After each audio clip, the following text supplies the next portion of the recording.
ছেলে এই হামজা তুমি বলে নন্দী খেয়ে জ্ঞান করেছিলে বলে হ্যাঁ কাকা ও আমার চরম একটা অন্যায় করে ফেলেছিল কাকা।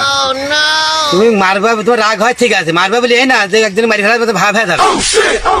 ওর মামা কত বই নেতা জানো তুমি? তোমার নামে থানায় মামলা করেছে। এখন তো আমাকে তার আগে ফোন দিছিল, এখন তোমার তো মানে দেখে ধনী যাবে না। কাকা আমি জানতাম না কাকা চমক নেতার ভাগ্নি কাকা, আর ভুল হয়ে গেছে কাকা। যেভাবে হোক একটা সিস্টেম করো কাকা, দাদাকে ফোন করে সিস্টেম কেমন করে, যেভাবে করো কাকা। মানে মামলা হয়ে গেছে। হ্যাঁ কাকা, নাই তো আমি জানতাম না কাকা, আমার তো খুব ভয় করছে কাকা। মানে মামলা হয়ে গেছে, এখন ঘরের মধ্যে দাদাকে ফোন দিছিল, টাকা পয়সা দেও সমাধান করে দিচ্ছি, 5,000 টাকা লাগবে। 5,000 তো নেই কাকা, অল্প কিছু আছে কাকা, এটা যদি সিস্টেম করো কাকা।